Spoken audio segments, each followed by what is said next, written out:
Geetha Sadhana Soapaana by Param Pujya Shri AtmaanandEndra Saraswatee SwAmeeji,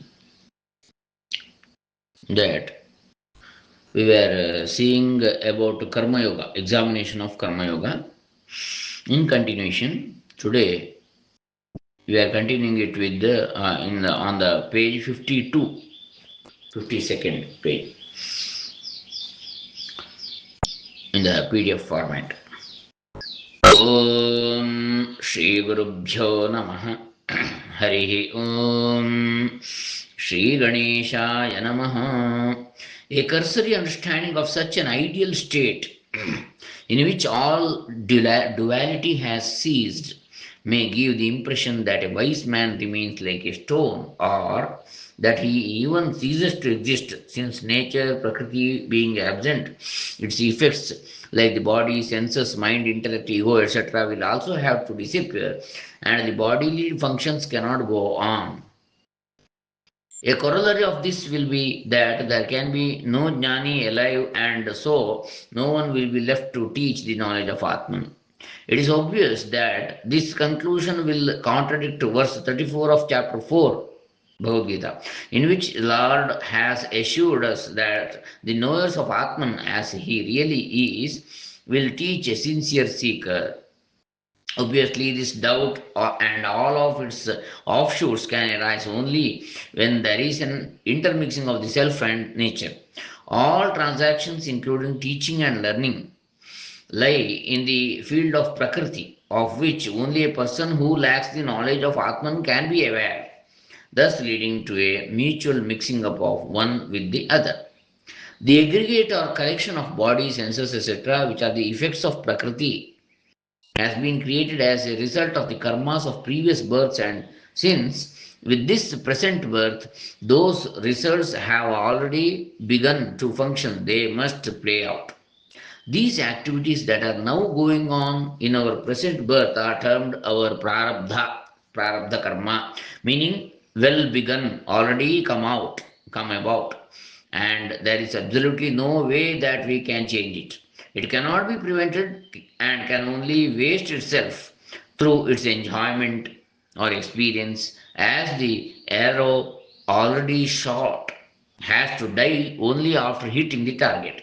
But the awareness of the prarabdha, or any conceptual knowledge for that matter, can be only in ignorant persons who are associated with Prakriti. It's also only the ignorant people who can identify the jnani with the collection of body, senses, etc., in which he attained knowledge, while the jnani himself is aware of neither the body, etc., nor the act of seeing it, nor its absence. An illustration based on a common fact of daily experience will help bring out this subtle point more clearly. A waking person is aware of the body, etc., of someone who is in deep sleep, and he identifies these life functions which are going on in the body with the self of the sleeping person. The actual experience of the sleeping person is that he is aware of neither his body nor that of the one seeing the body. While the onlookers in the waking state may impute the functions of the body to the person sleeping, but for the sleeper himself, he is blissfully unaware of the fact that those functions are even in progress. Similarly, when the ideal sannyasi is referred to from the point of view of knowledge, just like the experience of the sleeping person in the illustration, in that experience of Atman, when all external awareness is absolutely absent, including the awareness that he is not aware of anything, then he is merely remaining in his true nature. How can any transaction be possible in that state? On the contrary, the body, etc., which the jnani was associated with before attaining knowledge, jnana, will continue to exist and function as long as its prarabdha lasts, and which are seen by the ignorant and whom they identify as the jnani, the wise man. For the attainment of knowledge, jnana, the aspirant would be continuously performing his duties according to scriptural injunctions in the correct manner and without any attachment in order to get mental purification, and since such an attitude at some point had become an effortless habit with him, so that after jnana, the body, etc., will function naturally and ideally by the force of that acquired habit. In other words, what practices that were being done before with some effort are now going on effortlessly. In fact, more than a habit which can at some point be given up, this type of effortless is without choice in that it has become his very nature. A beautiful consequence of this is the aggregate of body, etc., with which the jnani is associated by the ignorant will behave in an ideal manner, free from all attachment and misconduct, thus providing a perfect model for the rest of the people, a state referred to in the Gita as Loka Sangraha, benefiting the world. Bhagavad Gita 3:20-21. Loka Sangraha, benefiting the world, is not an effort on the part of the jnani to make the world better or looking out for the world's good. It is just that his example itself is that what is known as the benefit to the world, Loka Sangraha. It is in this context, that the example of Janaka and others has been cited in the Gita. Even this statement, it must be noted, is from the point of view of the ignorant, since there is no such thing as a righteous or wrong attitude for the jnani, who, being established in Atman, is free from all duality and all the pairs of opposites. Tundvatita. The aggregate of body, etc., continues to do the correct karmas with the correct attitude because of the past habits, while the jnani himself is unaware that the karma is going on. He has no awareness or concern that his actions are helping others or that he is modeled to be followed so that others may stay on the right path. Regarding the scriptural evidence for this idea, regarding the wise man, we may briefly cite two verses for reflection from the Upanishads. But when to him all has become the self alone, what will he see and with what? What will he hear and with what? And what will he know and with what? Which clearly shows the wise man does not know kena kam pashyet, kena kam vijaniyat, like that. Man does not know anything including karmas. And the knower of Brahman is Brahman alone, which clearly states the wise man is the non-dual Brahman in which there are no distinctions such the knower, the knowing, or the known.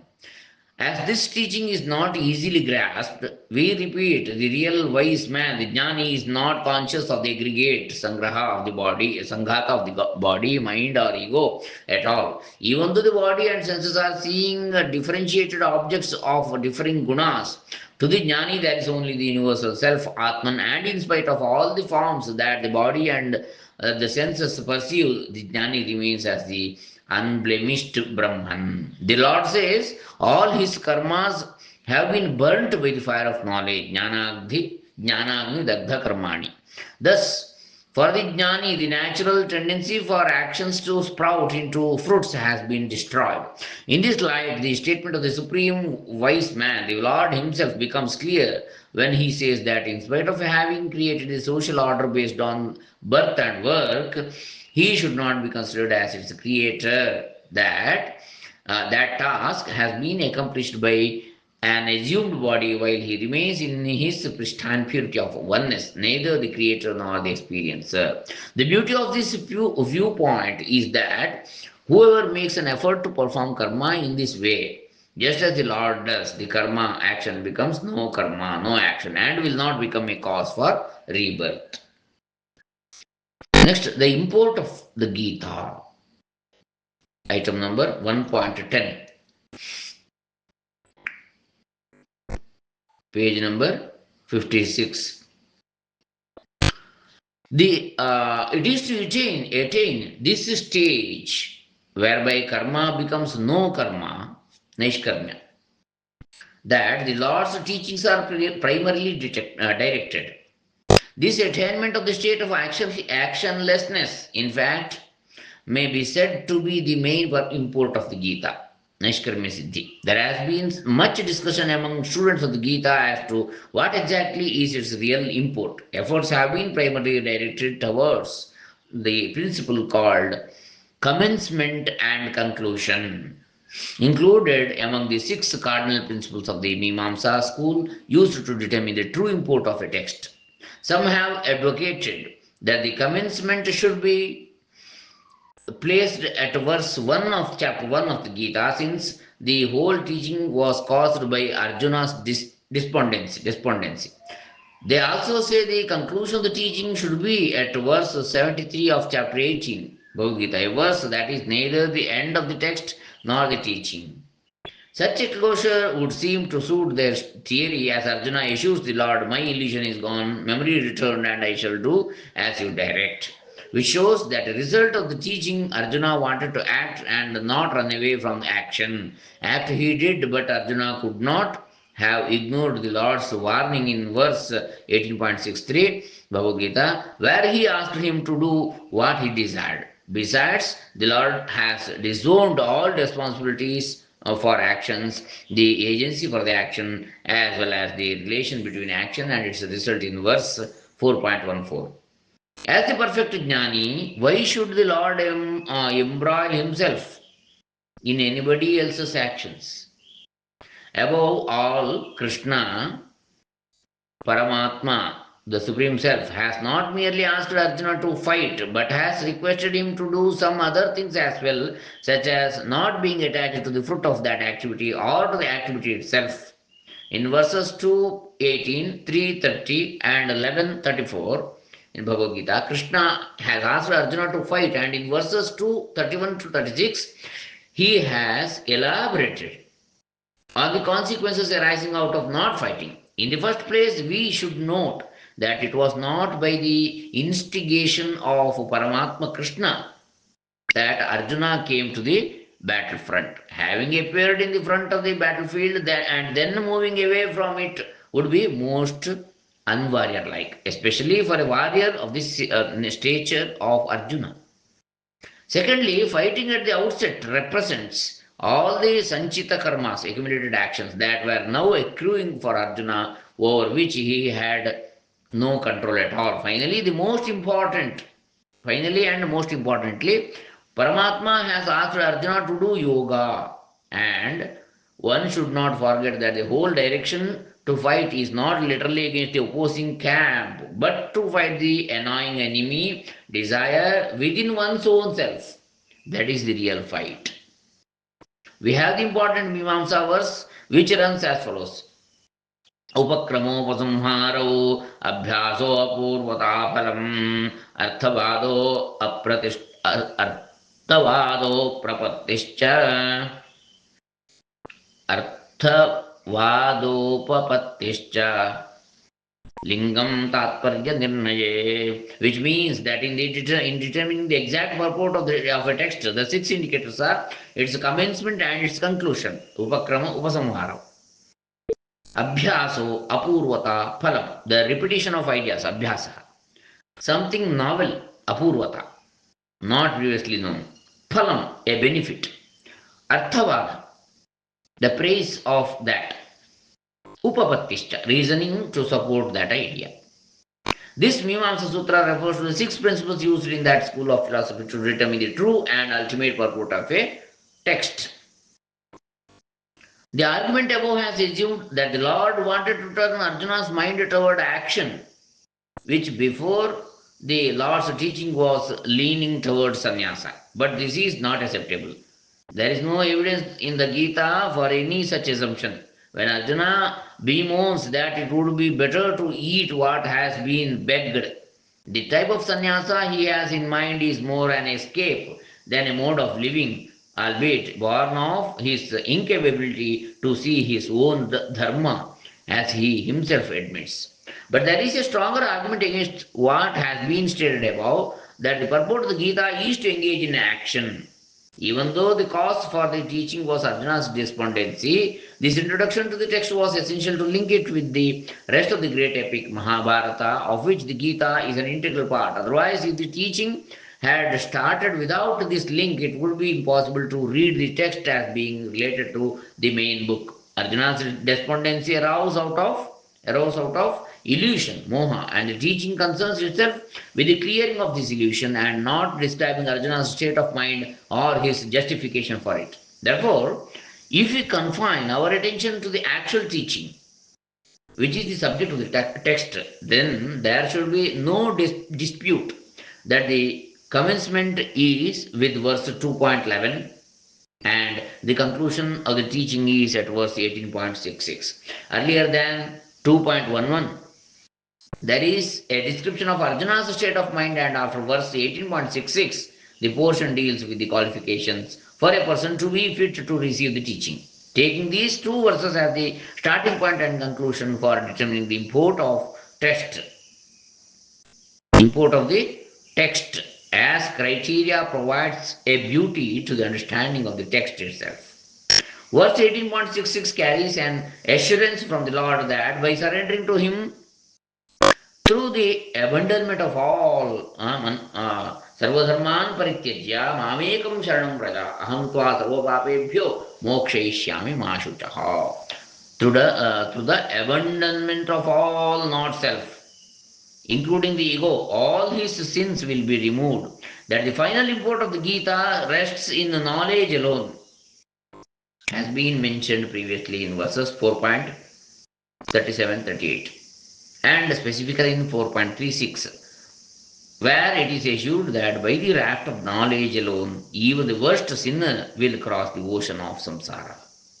We have seen earlier that all empirical transactions which we may equate to sins in the form of dharma and adharma, righteousness and unrighteousness, for both are seen as sins for someone seeking liberation, and this is because they both arise out of the mutual superimposition between the self and the not self, which is called moha, misconception or confusion or adhyasa. In the last verse spoken by the Lord, 18.72, he inquires whether Arjuna has listened to the teaching completely with concentration and whether his ignorance and illusions have been dispelled or cleared. Arjuna confirms that his moha, nasto moha smritir labdha, confusion has been removed and memory returned. It is for this reason that we can confidently conclude that the complete teaching of the Gita must be contained within verses 2.11 to 18.66. It has been claimed by some that verse 18.66 is oriented towards devotion, bhakti, and does not fit into a presentation in which knowledge is taken as the Gita's final purport. One cannot help remarking that this view arises out of a wrong appreciation of the true nature of knowledge and devotion as taught in the Gita, the latter being seen as an essential prerequisite for the former. This aspect will receive further elaboration later on in this text. But one glaring misconception concerning the concept of devotion will need to be clarified in order to understand the following discussions. To treat verse 18.66 as if it were referring to bhakti is to divorce it completely from what the Lord intended and to misconstrue the very concept of bhakti itself. The verse unequivocally insists on getting rid of all dharmas, making no exception for devotion, bhakti, which is no doubt a dharma also. As long as the ego functions, the identification with what is not I will persist, in which state alone one can feel I surrender. It should not be too difficult to see that the feeling I surrender is also a dharma. The majority of the feeling of surrender depends on how subtle the object is with which the person has identification. Whatever that association is, however subtle it may be, it still remains as not self a dharma. It entails the feeling of I and implies not resting with the real one but with the many, depending on a particular association with the body, senses, mind, etc., that one has identified oneself with for the time being. Hence, the first and main requirement for being able to surrender so that it includes all dharmas is to eliminate the ego. Since in that state alone no feeling of agency for any karma can exist, nor is there anyone to enjoy the result of any karma, and in which state one can finally be freed from all sins, freed from dharma and adharma, either their undertaking or their enjoyment. It is to indicate this state that the Lord has begun his teaching, and it is this state with which his teaching ends. A state in which no life can exist and from which no life can come forth. Moha is the acceptance of the existence of and identification with any of the upadhis, limiting adjuncts, and is not a product of them. With the removal of such identification, moha disappears, and taking it with it its effect, sorrow. Hence, the Lord's advice in verse 18.66, do not grieve, ma shuchaha, is in perfect harmony with the beginning of the teaching contained in verse 2.11. You should not grieve. Unless such a state is one's own nature, it is going to be lost in the course of time like any other acquired or superimposed condition. But if that state is our own ever retained nature, why are we all ignorant of it and why are we only aware of the world? If that state is complete happiness, then why are we without exception finding sorrow? The answer is a lack of discrimination. Atmanatma viveka. Lack of viveka on our part between the real and the unreal. Nitya nitya viveka. The self and the non-self. Atmanatma viveka. Resulting in our being ignorant of the real and accepting the unreal as the real. It follows that the goal for all those caught up in this confusion should be to know and directly experience the real in us, which is our eternal nature, and to discard the unreal, which is part of the nature that is outside of us. But in a state of discrimination, we have accepted as really existing in us. To facilitate the correct understanding, the Lord has commenced the teaching with the exposition of the true nature of the self, the reality that alone exists and which forms the substratum for all superimpositions, which is said to be the cause of the appearance of manyness, nanatva. Then the discussion turns toward the nature of the unreal, body, senses, mind, and ego. When the unreal upadhis, limiting adjuncts such as the body, senses, or mind seemingly exist, then identification with any of them, which are in fact not self, not I, will mean the assumption of the nature of that upadhi by one's self, thereby inviting sorrow, when sorrow in fact is completely absent. The feeling of grief for anything else must necessarily involve one's identification with the upadhi, the limiting adjunct, in the form of prana, the life force. Hence, the Lord declares that the knower of the self, panditaha, do not, knowers of the self, do not worry about anything in which the life, prana, subsists and from which life has ebbed out. This indicates that the cause of grief is nothing but the identification with the upadhis, the limiting adjuncts. The limiting adjuncts, being objects themselves, are in fact not endowed with any reality and are therefore not objects worthy of our grief, while the self, being of the very nature of bliss, certainly is not a subject worthy of anyone's grief.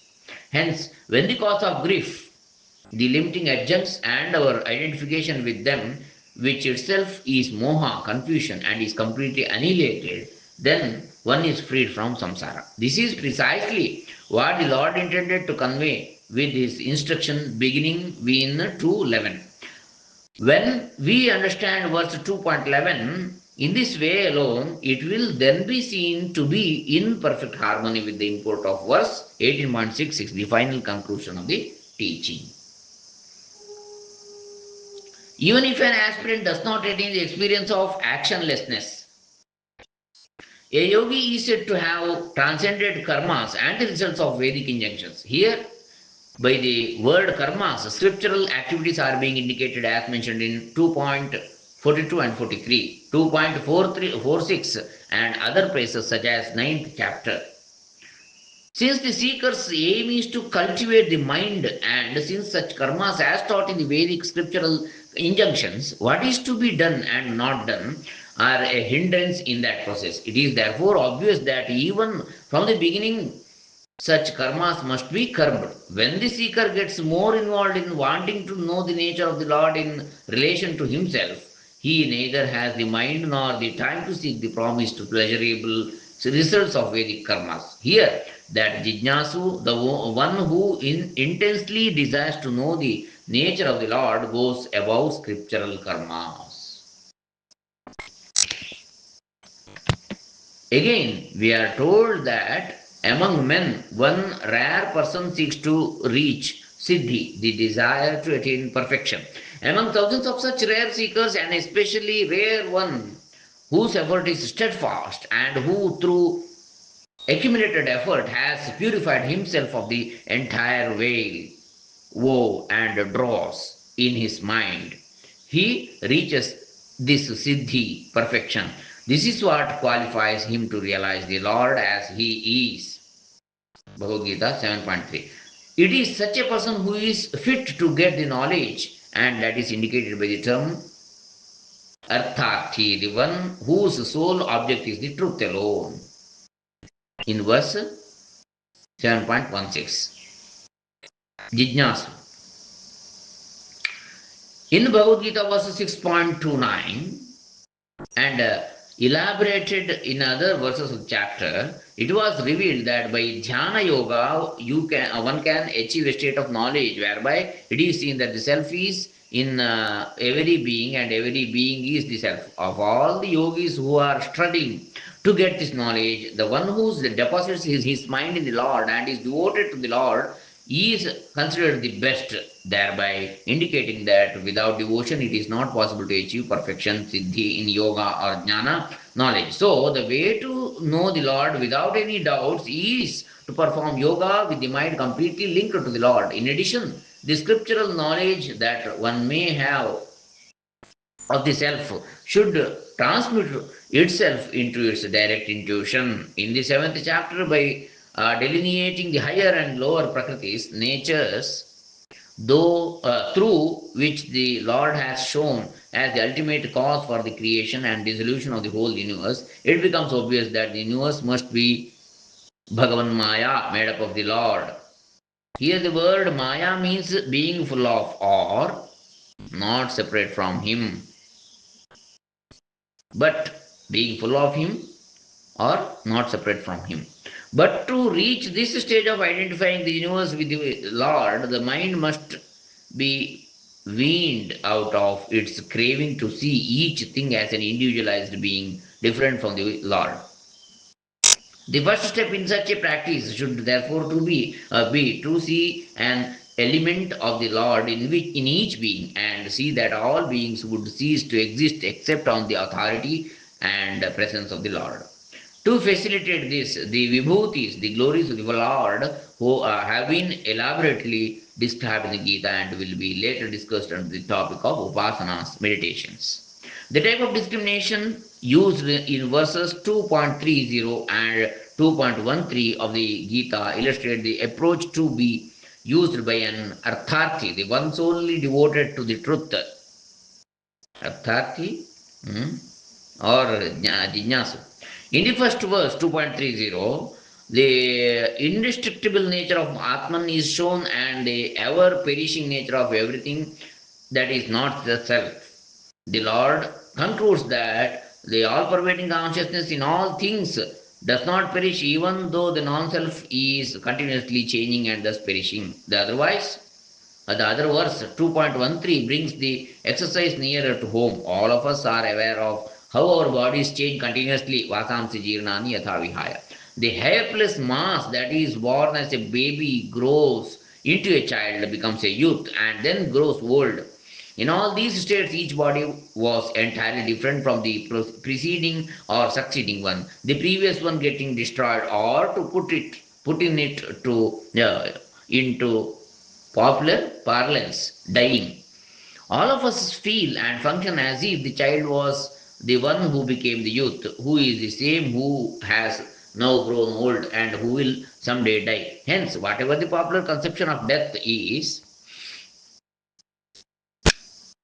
It is only another change in a series of continuous changes. So the real discrimination is to eliminate the changing element whose nature belongs to Prakriti and is outside of us, and to arrive ultimately at the unchanging one as it is, that which permeates all of these and who continuously witnesses its changes. The illusion of the continuity of changing body arises chiefly because of the identification of the body with the unchanging I. The nature of Atman, the true self, who has remained unchanged throughout, has been mixed with the not self, that is the changing body, etc. And this produces the illusion of continuity in a thing that has been continuously changing. This type of discrimination, this practice, goes by name of concomitance exclusion, anvaya vyatireka. Roughly, this practice enables us to isolate the changing elements during the changes from the unchangeable true self, which endures throughout the changes. This exercise have to be done in two stages. The highest stage can be undertaken only by those who have gone through the earlier stage, and they are entitled to be placed at the final phase of practice. These highest practitioners are only engaged in establishing themselves in the unchanging consciousness. If, as a result of past impressions, samskaras, some thought regarding the not self arises, their habit will be to dismiss it straight away. This is the highest stage referred to as Sankhya or Yukta, a real yogi. This is explained in both verses 6.25 and 26. The preliminary stage, which in itself is not easy to practice, is meant for those aspirants who have not yet reached the highest stage and are not yet capable of practice as described above. These practitioners should first identify themselves with the gross adjuncts, that is, they should begin with their identification with the gross body, and then very attentively and by discrimination, supported by steadfastness, overcome this identification in order to graduate to the next and subtler changing element, that is the senses. Similarly, when by discrimination the senses can also be dismissed, the identification is then shifted to the mind, the intellect, and then the ego to arrive at the same stage that the practitioners of the highest order have already reached. This preliminary stage of practice is clearly described in verses 40 to 43, and this same method is described in the Katha Upanishad, where it states the discriminating aspirant should merge speech and other organs in the mind, and that mind in the intellect. This intellect should be dissolved in the individual self, and that again into the peaceful self. Uh, Santa Atman, Shanta Atman, not Santa. The real Atman, free from all specific features. Nirupadhika. Next, we shall see in the next session 1.11, re-examination of the yoga taught in the Geetha, page number 68. Let us continue in the next session. Hare Ram, Hare Krishna, Sadguru Charanarpitamastu, Sarve Jana Sukhino Bhavantu, Loka Samasta Sukhino Bhavantu, Sajjana Santu Nirbhaya. Om Tat Sat. Shri Krishna Arpanamastu. Sadguru Charanarpitamastu.